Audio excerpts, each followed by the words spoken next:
Hello students, today we will start transitive relation. Transitive relation.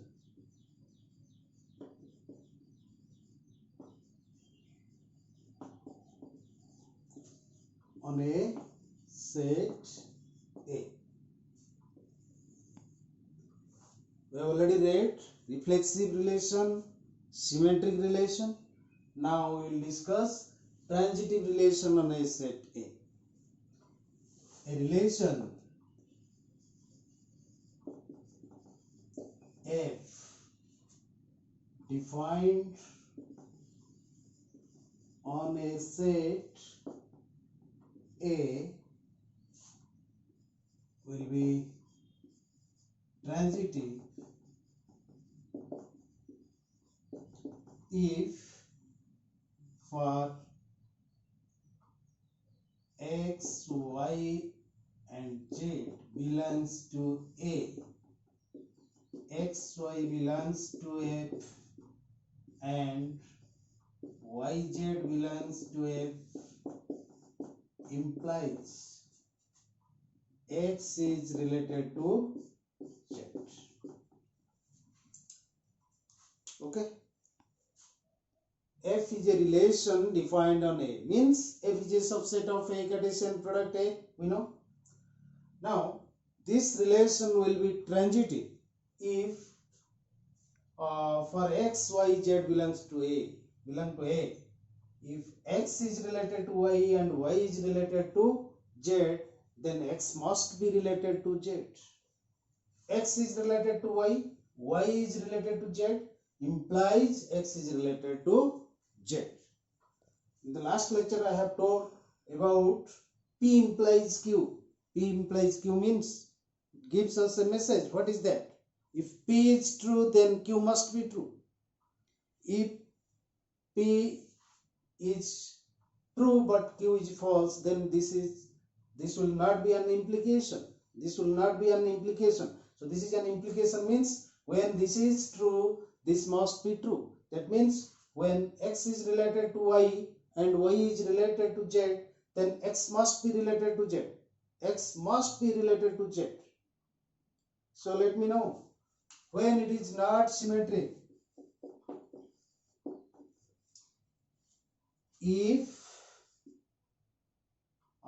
x, y belongs to F, and x is related to y and y is related to z, but x is not related to z. If there exists at least one example, if there exists at least one example where x is related to y and y is related to z, but x is not related to z, then it is not transitive. Then it is not transitive. Let us see example. We will take an example. Suppose say H1 R1. Let A is equal to A, B, C. R1 be a relation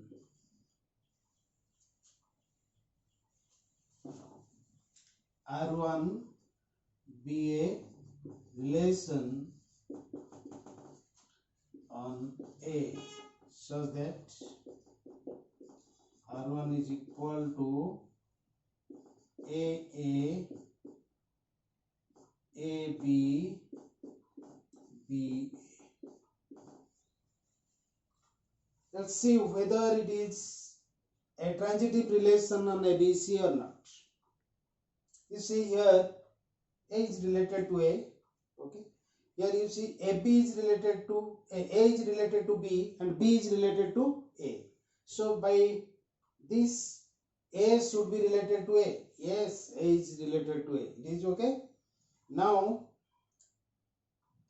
again B is related to A and write it here. B A belongs to R. R1, and AB belongs to R1. So what should be there? B should be related to B. This is X, Y, Y, Z, X, Z, B, B. B is related to A is related to B. That means B should be related to B. But here B is not related to B. So R1 is not transitive. R1 is not transitive. Right? Similarly, if you take R2, R2 is equal to say AA. Simply. It must be transitive because we are unable to find such an example where X is related to Y, Y is related to Z, but X is not related to Z. So, it's transitive. It is transitive on A. R3, you see AB. This is also a relation on A because it is a subset of A Cartesian product A. Again you see we are unable to find such an example where X is related to Y and Y is related to Z but X is not related to Z. We are unable to find such an example because we have to take the example so that the hypothesis is true but the conclusion is false, where X is related to Y, Y is related to Z but X is not related to Z. In that case it is not transitive. If we will be failed to find such an example, then we have to accept that it is transitive. It is transitive, right? Similarly, R3, AA, BB, CC. Yes, this is also transitive. Here also R4, AB, BC, AC. Yes, A is related to B, B is related to C, A is also related to C. So it is transitive. Here also you will be unable to find such an example where X is related to Y, Y is related to Z, but X is not related to Z.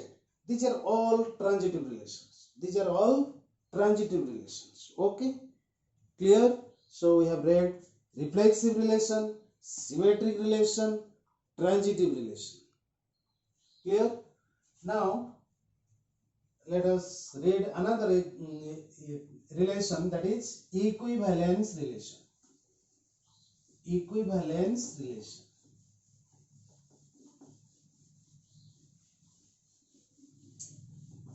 Please note this. Equivalence relation.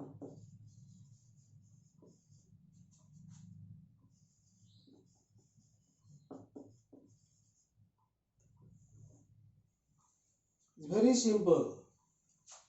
If a relation is reflexive, symmetric and also transitive, then it is an equivalence relation. It is not different. It only satisfies the condition of reflexiveness, symmetricity and transitivity. A relation R on a set A is an equivalence relation. Equivalence relation if it is reflexive, symmetric and transitive on A. So to test whether a relation is an equivalence relation or not, we have to test whether it is reflexive, symmetric and transitive or not. If it will fail to satisfy any one of these three conditions, then it will not be an equivalence relation. That means if it is reflexive but neither symmetric nor transitive, then it is not an equivalence relation. If it is reflexive, symmetric but not transitive, then anyone, at least one condition will not satisfy. If it is reflexive and symmetric but not transitive, then also it is not an equivalence relation. So to be an equivalence relation, the relation should be reflexive, it should be symmetric and also transitive. Let us take an example. Suppose our set A is ABC. Let A is equal to the same set ABC, right?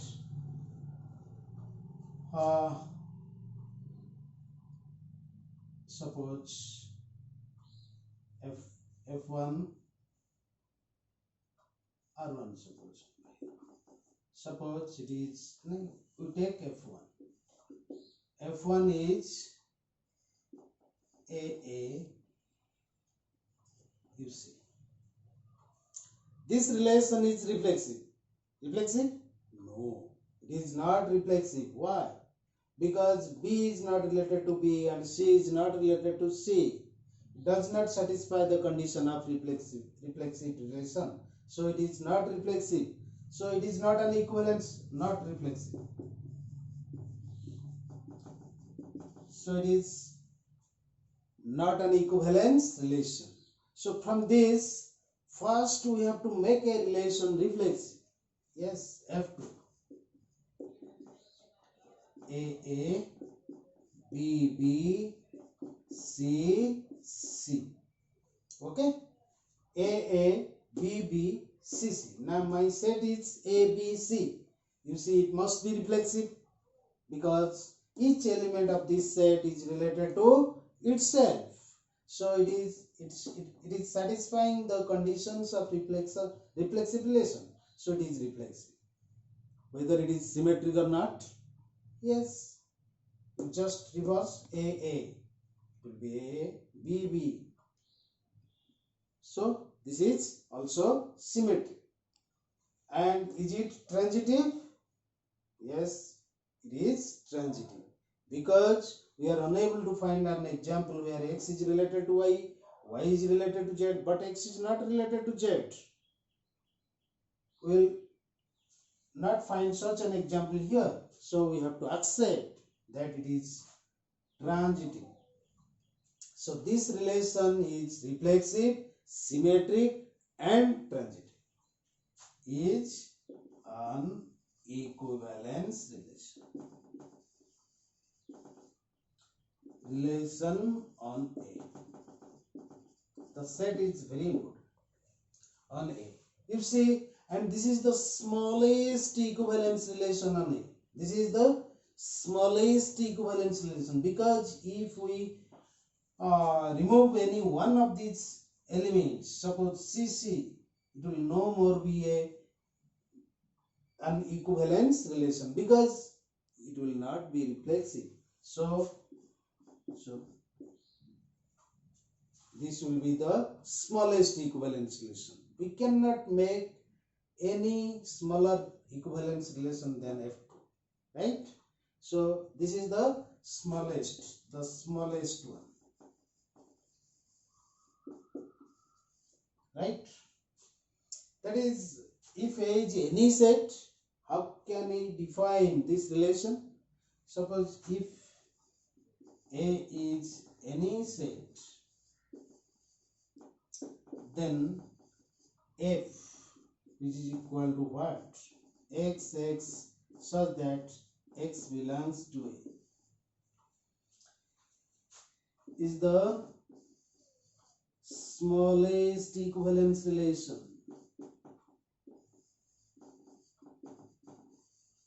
Equivalence relation on A. And this is a special name. This relation is called identity relation. What is that? identity relation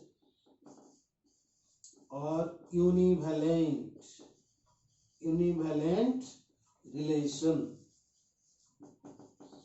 right? This is called identity relation or the univalent relation. That means the univalent relation, the identity relation is the smallest relation defined on a set. Now the question arises, what if this is the smallest equivalence relation, then what is the largest equivalence relation? You say G is equal to A Cartesian product A. We have discussed that this is the Cartesian product A is the largest relation defined on A, and this is the also the largest equivalence relation because it is reflexive, it is symmetric and transitive. How? Let us see. First we will see that is the largest. It is the largest equivalence relation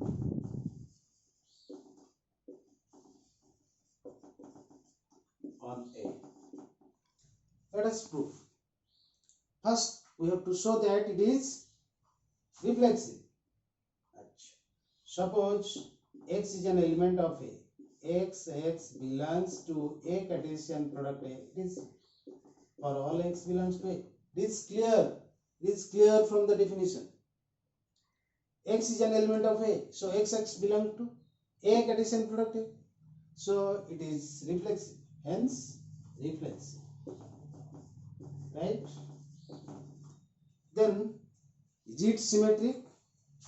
Let us see. For xy belongs to a let xy belongs to G.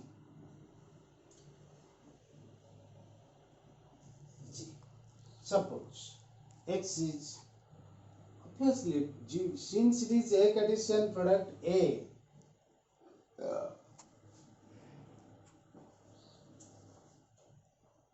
then clearly xy belongs to G and yx also belongs to G. G means a Cartesian product A, right?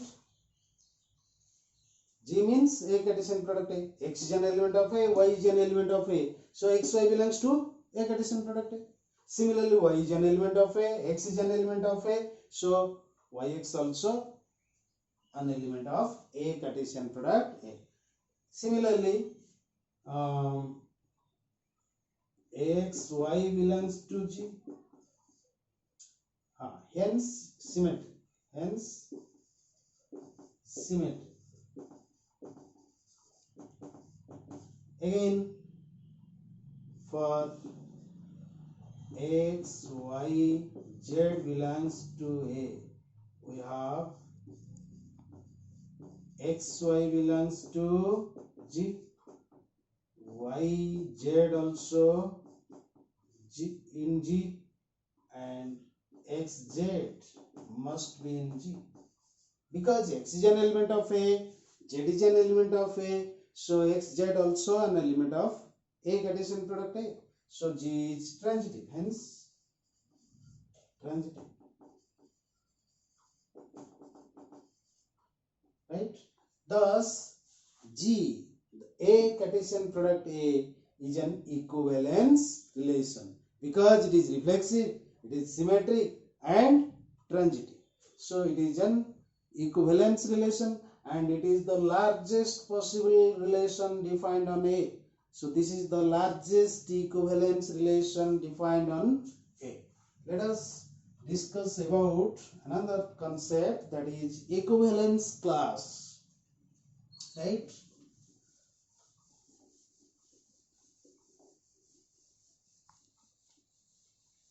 Equivalence class. What is an equivalence class?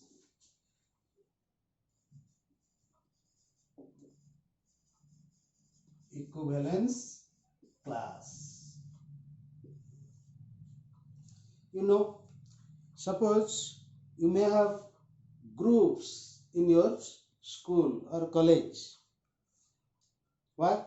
Because you have a group with your friends.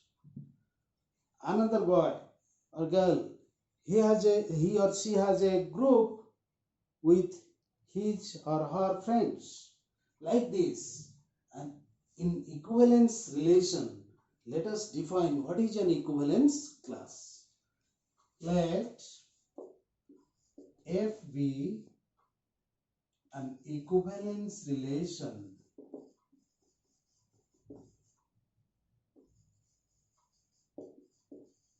on a set A. Suppose F is an equivalence relation. Okay. Let A be an element of A. This small a, this represents an element of the set capital A. So what do we mean by equivalence class of A? Then equivalence class of A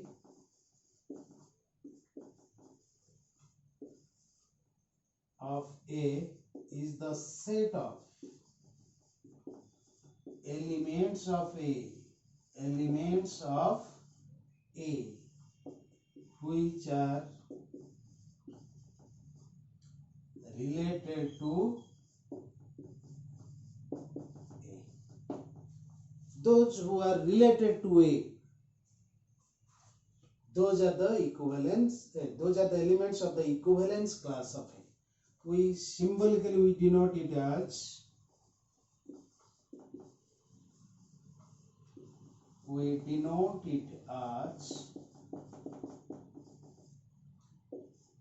A F or simply A, where the equivalence relation is well known to you. If it is not known, then we have to indicate what is that relation. That is relation F. So it represents the equivalence class of A. Let us define it in Set-Wildorf form. That is equivalence class of A. This is the set of elements. X belongs to A such that X A belongs to F. Right? Those elements of A which are related to A, not all. The elements of A which are related to A through F. Clear? Let us take an example.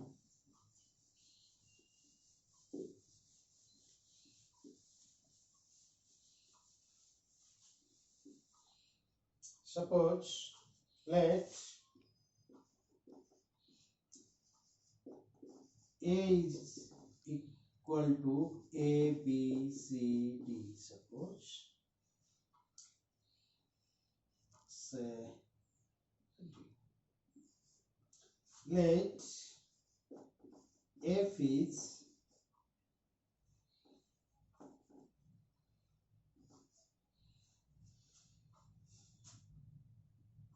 A. To make an equivalence relation, we have to make it reflexive. A, B, B, C, C, D, D, then A, B, B,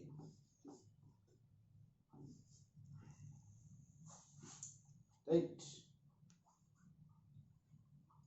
A, B, B. You see whether it is an equivalence relation or not. Yes, A, B, B, C, C, D, D are there. So it is reflexive. Again, whether it is symmetric or not. Yes, it is symmetric because X, Y, Y, Z there means X, Z must be there. Everything is satisfied here. Because we are unable to find such an example where X is related to Y, Y is related to Z, but X is not related to Z. We cannot find such an example here. So it is symmetric.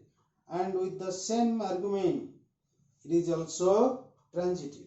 You see, A is related to B and B is related to A. So A should be there. Yes, it is there. Similarly, AB, BB. Yes, it is there. So this is an equivalence relation on is an equivalence relation on A. Relation on A, right? You see, we have to find out the equivalence class of A. A is an element of A. A is an element of A. So what is equivalence class of A? Yes, what is its definition? Now the set of elements of A which are related to A. Which are related to A. A is related to A. So A must be there. A. Then any other? Yes. B is also related to A. So B must be there. Any other element? C? C is not related to A anywhere. Similarly, D is also not related to A anywhere. So it is AB. This is the equivalence class of A. Again, let us find the equivalence class of B. Yes. Which elements are related to B? Yes, B itself. B is related to B. So B must be there. Except B, any other element? Yes, A is related to B. A is also related to B. So A must be there, right? Any other element? No. Except these two elements, no other element is related to B. So this is the equivalence class of B, BA. And you see, both are equal. Equivalence class of A, we'll read it later. In equivalence class of C. Equivalence class of C. Except C, no other element is related to F. So equivalence class of C will be the singleton set C. And in the similar argument, equivalence class of D. This is also the singleton set containing D. Okay. So now we are able to define an equivalence relation on a set. Then find the equivalence class of each element in a set. You try yourself, take a set, non-empty set, try to define an equivalence relation on it. Then try to find out the different equivalence classes of that set, right? Of the elements of that set. Okay, so take an example of a set. Arbitrarily write down relations F1, F2, F3 like this. Test whether which of them is reflexive, symmetric or transitive. Then any relation which is reflexive, symmetric and transitive, that will be an equivalence relation. If it is an equivalence relation, then find all the equivalence classes of the elements of that set. Okay, this is about your reflexive, symmetric and transitive relation as well as equivalence relation. Again, equivalence class. Okay, we'll stop here. Next time we'll discuss about partition and the role of equivalence relation to form a partition. Then bye.